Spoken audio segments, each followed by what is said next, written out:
amigos, é muito bom estar com vocês. É hora de mais um paulochagas.net, aquela imagem TV. E tenho com certeza muitas coisas hoje para falar, temas importantes. Mas então vamos iniciar especificamente falando do nosso Internacional de Lages. Eu gosto de começar o programa de forma mais light e tudo mais, falando do nosso Inter, pois havia uma expectativa muito grande pela partida que aconteceu nesta última segunda-feira, envolvendo o Internacional de Lages e o Hercílio Luz lá em Tubarão. Pois bem, o Inter conseguiu uma vitória maiúscula, 3-1, e está mais vivo do que nunca para se manter na Série A do Campeonato Catarinense de Futebol. Teve um fato mais positivo, além da vitória, foi o fato de deixar a lanterna agora nas mãos do Concórdia, que também está bastante complicado. Enfim, a ameaça ainda persiste. O Internacional tem um jogo extremamente complexo diante do Figueirense no próximo domingo, e nós sabemos que é uma partida que dificilmente poderá conter o ímpeto do time da capital. Mas no futebol 11 contra 11, às vezes as coisas acontecem e a gente nunca espera. Então há uma possibilidade do Internacional acabar vindo de Florianópolis com 1 ponto ou 3 pontos, isso há. Afinal de contas, 11 contra 11, e nós sabemos que o Inter cresceu nesses últimos jogos, já fez uma boa partida diante da Chapecoense, embora tenha empatado em casa, e assim por diante, aquele empate contra o Joinville, e assim foi.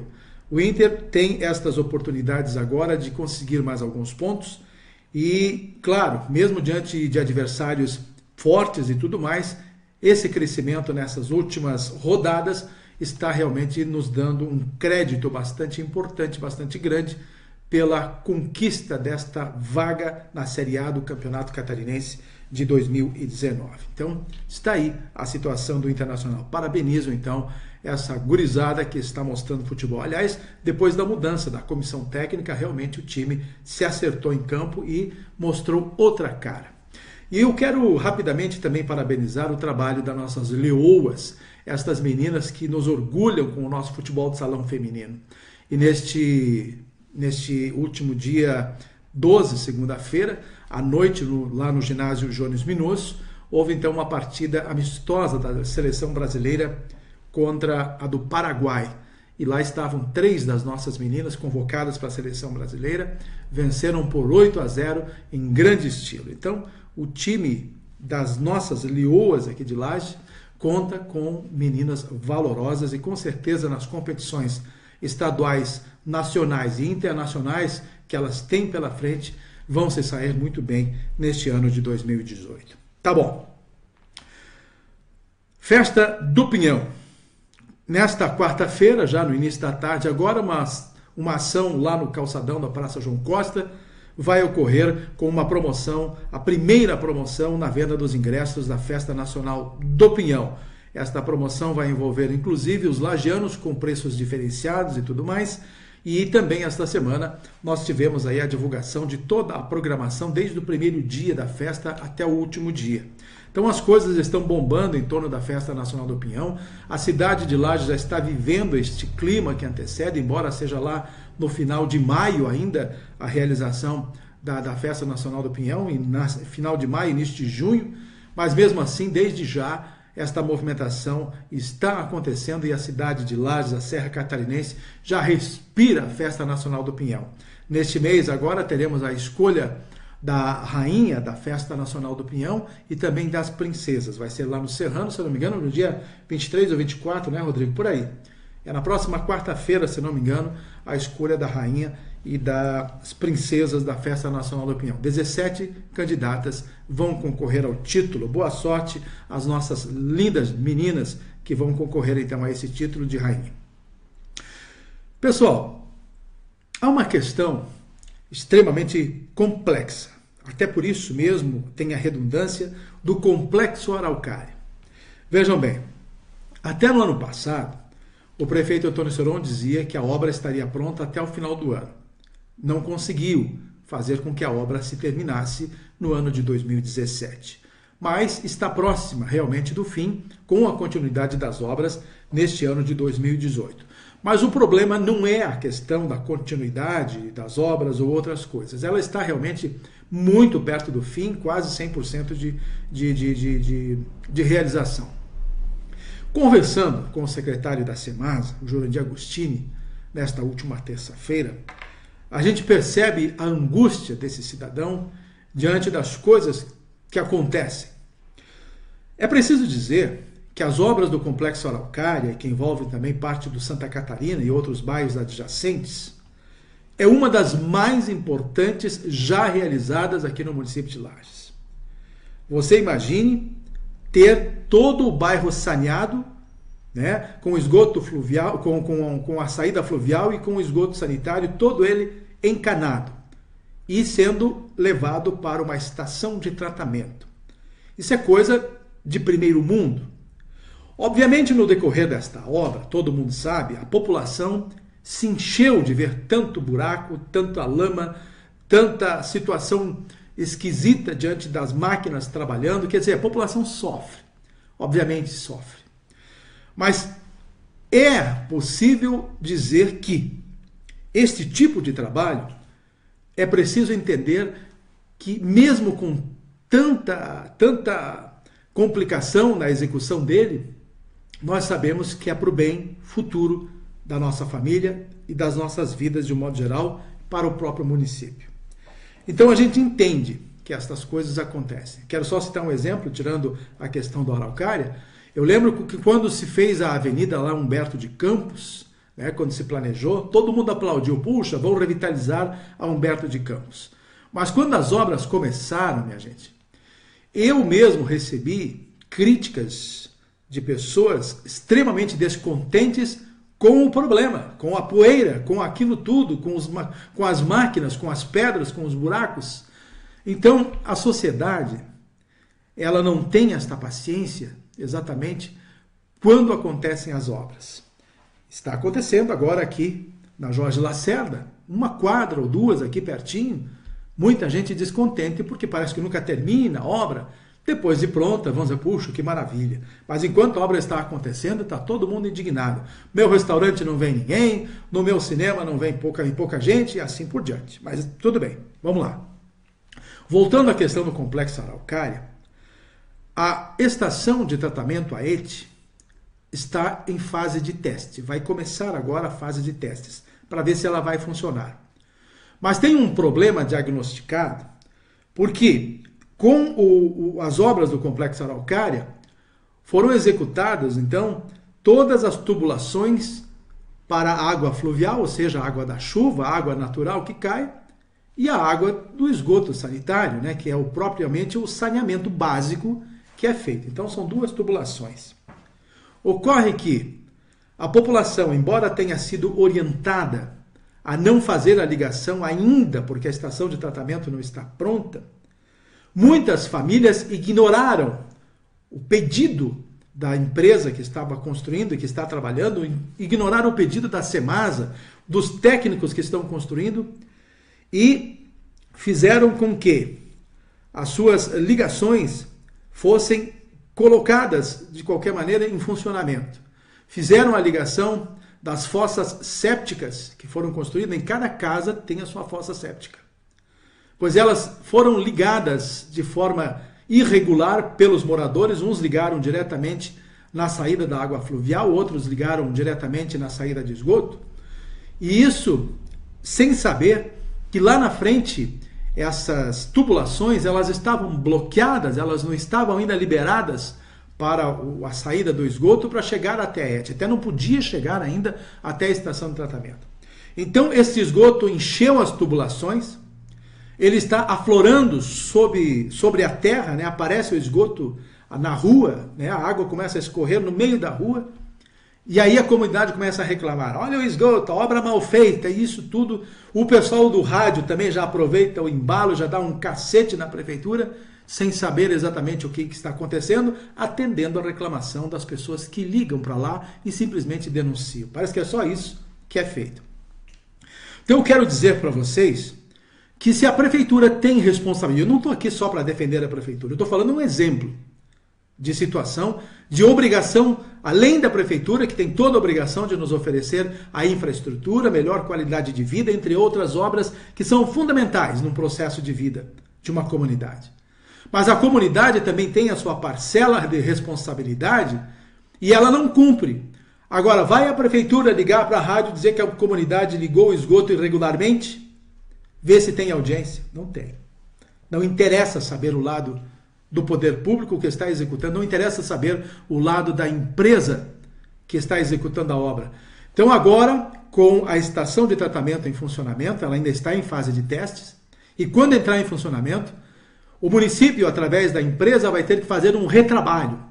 Vai ter que fazer o esgotamento daquelas tubulações que estão todas já entupidas, para poder liberar depois as fossas sépticas regularmente de cada casa que teve, então, o saneamento básico construído na sua rua. São coisas que acontecem. Eu quero virar um pouquinho essa página e lembrar que está para começar a revitalização do centro da cidade de Lages. Eu tenho absoluta certeza de que boa parte destas pessoas que vivem na zona central, que tem o seu comércio na zona central, vai ficar extremamente insatisfeita no momento que a obra estará sendo executada na rua em que você vive, na rua em que você tem o estabelecimento comercial. Eu não entendo quando se quer as coisas, quando está acontecendo, o comportamento é um, e depois, claro, depois de tudo pronto, muito lindinho, tudo se aplaude. Por que que não há uma colaboração, um entendimento, um aceite de todas essas situações? Seja como for, já estou prevendo o número de críticas e descontentamento daqueles que verão a sua rua em frente à sua loja esburacada, cheia de obras, cheia de máquinas, cheia de homens e tudo mais. Seja como for, Lages vai melhorar sim para o futuro. Isso não é uma simples defesa em função do município, é uma constatação. E aí quando você mostra que as lâmpadas estão sendo quebradas nos bairros, que a comunidade precisa colaborar, ninguém denuncia os quebradores, só denunciam que estão no escuro. E é o que importa para que as pessoas falem, telefonem para o rádio. Minha rua está escura, mas trocam a lâmpada hoje, amanhã ela já está quebrada e já não está funcionando. Há diversos interesses para que a rua fique escura, né? Principalmente aquele pessoal que cuida com a lida das drogas, da marginalidade e tudo mais, ou mesmo crianças com as suas fundas que fazem tiro ao alvo na maior brincadeira e assim por diante. O que mais que a gente tem para falar para vocês? Esta semana nós tivemos em Lages ações policiais extremamente contundentes, importantes e que demonstram o quanto a nossa polícia militar, a nossa polícia civil, estas duas forças estão realmente trabalhando em prol da cidade. A prisão de estupradores, de pessoas que cometem abusos nas ruas diante das mulheres, aliás, os manifestos das mulheres, principalmente as meninas que estudam no CAV, é um manifesto legítimo, né? Elas precisam de proteção e de qualquer forma, não sei porquê, porque eu sei, há muitas meninas trabalhando, aliás, estudando no CAV, assim como qualquer outra instituição, e sempre tem aí os tarados de plantão que não se contentam em apenas olhar de longe e deixar que elas vivam as suas vidas. Admirar uma mulher quando ela passa à sua frente é uma coisa, né? Guarde para você o pensamento. Agora, expandir o seu pensamento e começar a cometer atos que possam realmente prejudicar aquela pessoa e causar constrangimento, isso realmente está fora de questão. Então são coisas que nós temos que nos habituar na nossa cidade e pedir que a polícia, aliás, a polícia já está fazendo um trabalho realmente forte nisso tudo, inclusive com a indicação de 2 policiais, um feminino e um masculino, que está atuando junto com a Secretaria da Mulher, juntamente também com outros órgãos de apoio à mulher, delegacia da mulher e assim por diante, na proteção do sexo frágil aqui no município de Lages. E ainda teve uma notícia boa. Lages já não é mais a primeira cidade no ranking em agressão de mulheres. Caiu para o 3º lugar. Já assumiu a dianteira a capital, Florianópolis, e se não me engano Itajaí. Lages está se afastando. Tomara que a gente suma, né? Vá lá para o 25º, 26º, vá subindo cada vez mais até diminuir a quase zero praticamente o índice de agressão às nossas mulheres. Mas o trabalho está sendo forte, está sendo feito e isso realmente precisa ser enaltecido neste momento. No final da semana passada, tivemos a surpresa, aliás, eu havia conversado numa semana antes, inclusive, foi assunto aqui no meu programa, a respeito do trabalho que Jacinto Betti vinha fazendo na executiva, na diretoria executiva de segurança e trânsito aqui da cidade de Lages, e ele havia revelado muitas obras, até comentei com vocês aqui, da instalação do binário ali na Frei Gabriel, de fazer também uma via única na Benjamin Constant, outra na 7 de setembro, tudo isso já estava na planificação dele. O término das obras na Papa João 23, começando lá perto da Secretaria de Educação, lá em cima, no topo da Papa João 23, tudo isso estava nos planos de Jacinto Betti. Pois ele havia também falado comigo que estava extremamente descontente com a situação em que ele se encontrava. Havia muito bloqueio das suas decisões, havia muita interferência de outras pastas e ele não estava tranquilo para conseguir trabalhar. Segundo ele, já tinha pedido 3 vezes pessoalmente exoneração ao prefeito Antônio Seron e o prefeito disse não. Pois na semana passada ele simplesmente deixou a carta de exoneração e não quis mais saber. A gente sabe que Jacinto Betti tem uma postura mais ferrenha de trabalhar, ele é fechado, ele tem uma voz grave e ele tem uma cara realmente carrancuda, mas por trás de tudo isso está um homem que realmente tem uma austeridade no trabalho e um compromisso com o trabalho. Eu vou defendê-lo até porque eu trabalhei com ele na Câmara de Vereadores, quando ele foi presidente da Câmara de Vereadores, e quando ele convidou-me para trabalhar na Câmara, eu não o conhecia pessoalmente. E lá eu fiz um trabalho durante 2 anos na Câmara de Vereadores, com a telecâmara, toda uma remodelação do projeto jornalístico da Câmara de Vereadores, e foi um sucesso naquela época. E Jacinto Betti era o presidente da Câmara de Vereadores, e eu estou para ver uma pessoa extremamente comprometida com a responsabilidade e com a austeridade. Eu cheguei a pensar que um dia Jacinto Betti seria prefeito da cidade de Lages, com toda aquela preocupação dele em trabalhar corretamente. Pois era isso que ele estava fazendo também na direção da Diretran. Tanto é que os próprios azuizinhos, os nossos agentes de segurança, foram para a imprensa pedindo para que ele reconsiderasse a exoneração, para que ele ficasse no cargo. Mas, infelizmente, interesses paralelos foram muito mais fortes e o prefeito Antônio Seron, desta vez, aceitou a exoneração de Jacinto Betti. Ruim isso para o município. Agora vão recolocar uma outra pessoa que vai recomeçar o trabalho e todo um ano de estudos, de envolvimento, de execução ficará praticamente perdido nesse sentido e vão ter que recomeçar totalmente um reestudo. Como se o novo executivo agora de trânsito fosse, ou seja, a pessoa melhor indicada e que é ela que vai resolver os problemas. Mas existem problemas mais amplos nessa questão. É preciso definitivamente que o município desvincule a Diretran, por exemplo, da Secretaria de Meio Ambiente. Porque quando o diretor faz o planejamento de um projeto, ou quer executar um projeto, até uma simples pintura de uma faixa de segurança, tem que pedir para a Secretaria de Meio Ambiente e ela é que executa. O meio ambiente tem que cuidar do meio ambiente, não tem que cuidar de pinturas de ruas e de sinalização e tudo mais, a execução desses projetos. Porque a Diretran tem uma urgência. E aí a Secretaria de Meio Ambiente tem outro planejamento e as coisas vão se multiplicando em torno de um tempo que não pode ser esperado. Tem também o envolvimento da Secretaria de Planejamento e Obras. Então são outras 2 grandes pastas que têm o envolvimento com os projetos. A Diretran planeja, a CEPLAN, no caso, faz o projeto e depois precisa da execução. Então a Secretaria de Trânsito precisa do projeto e depende da execução da CEPLAN, depende da execução da Secretaria de Meio Ambiente. Tem que haver uma desvinculação desta diretoria e olha que a diretoria tem engenheiro capacitado para isso, para a execução dos projetos. Então, não dá para entender por que o vínculo com as outras pastas, desse jeito, dificilmente esta diretoria vai funcionar. Vão acabar simplesmente cuidando da segurança do trânsito, fazendo o controle do tráfego, e fazendo a aplicação das multas. Acho que é só isso que tem que fazer a Diretran aqui no município de Lages com o próximo diretor que assumir. Aí ele não se incomoda com a Secretaria B, com a Secretaria A com a Secretaria C e só fica cobrando multa e passando o dinheiro, então, da melhor maneira possível para a conclusão desses projetos. Essa é uma coisa que o município de Lages tem, não é de hoje, gente. Não é um problema somente da atual administração.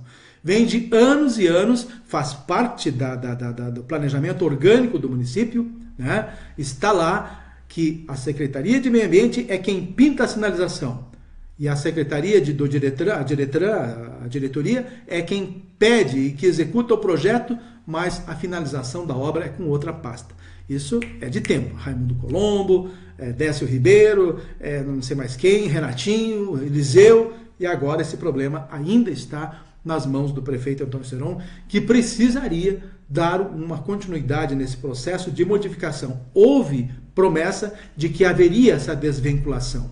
Tem que dar autonomia para suas pastas trabalharem.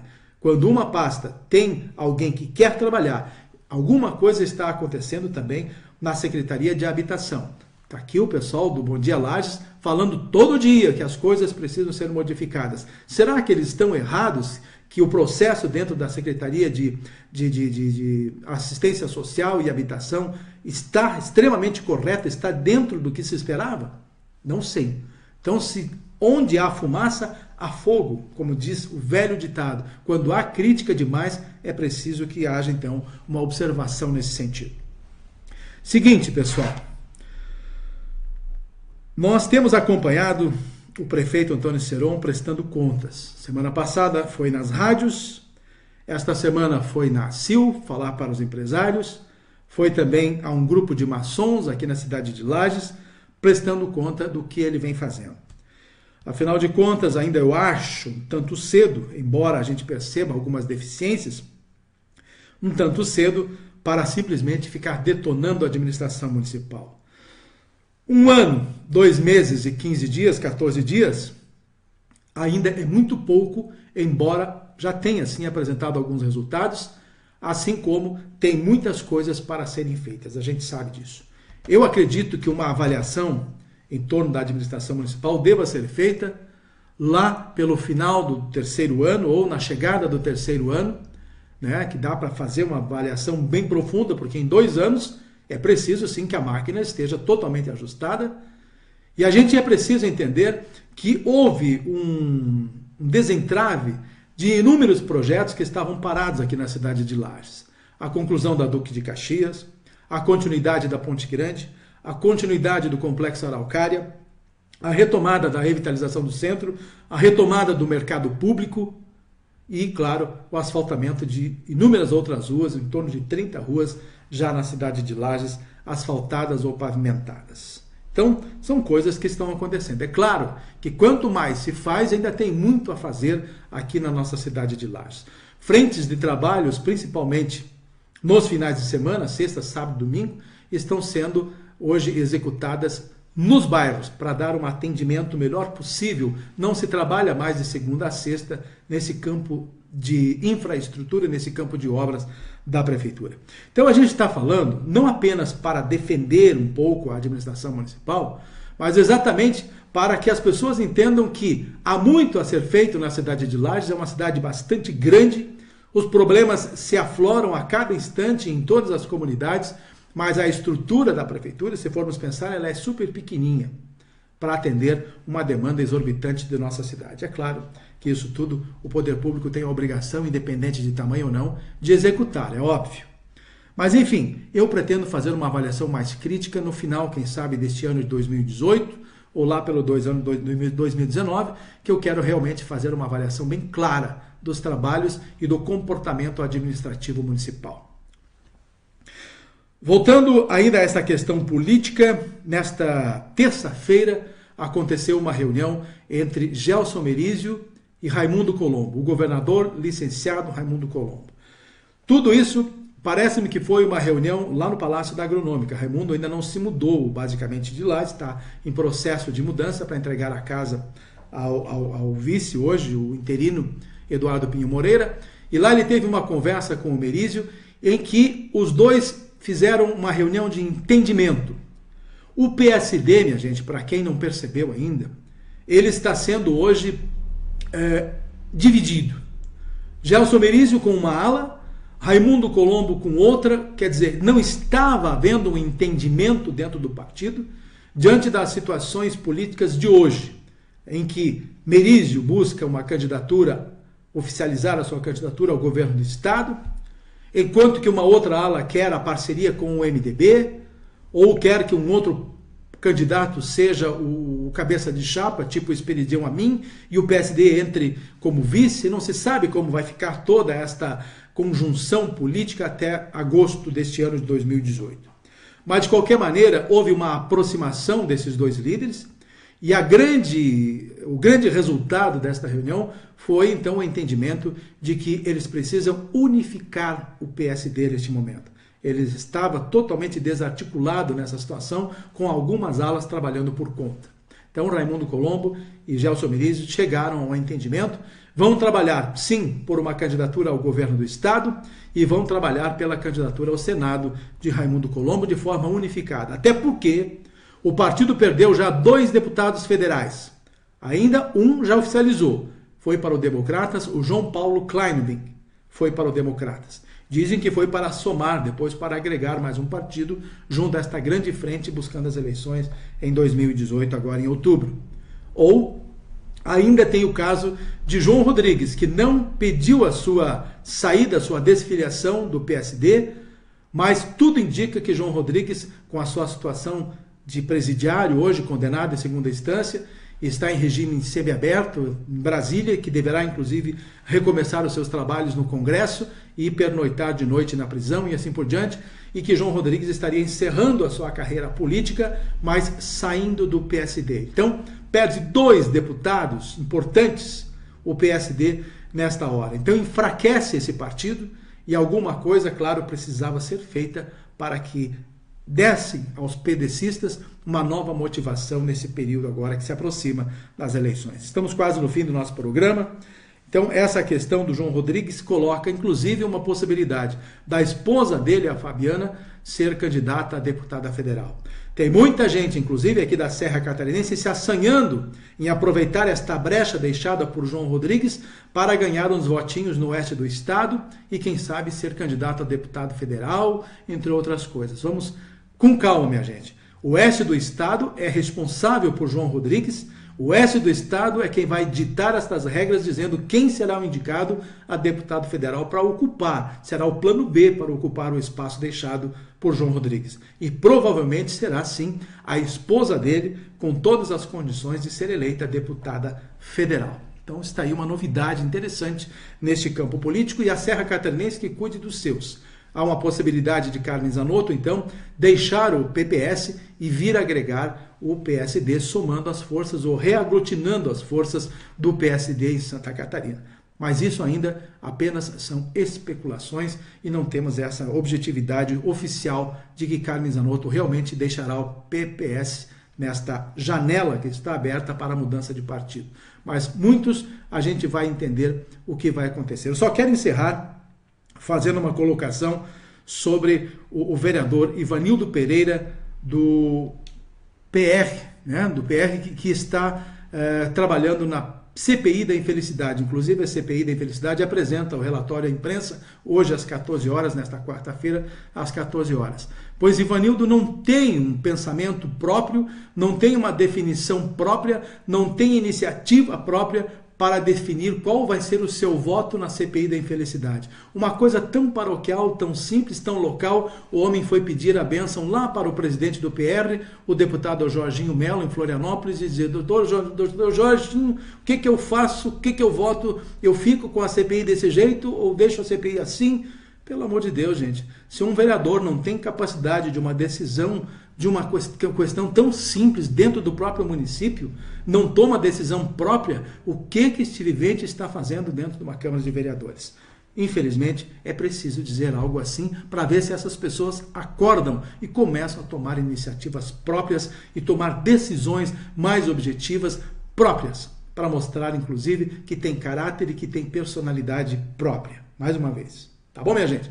Um grande abraço. Até a próxima semana, se Deus quiser, com mais um paulochagas.net aqui na Imagem TV.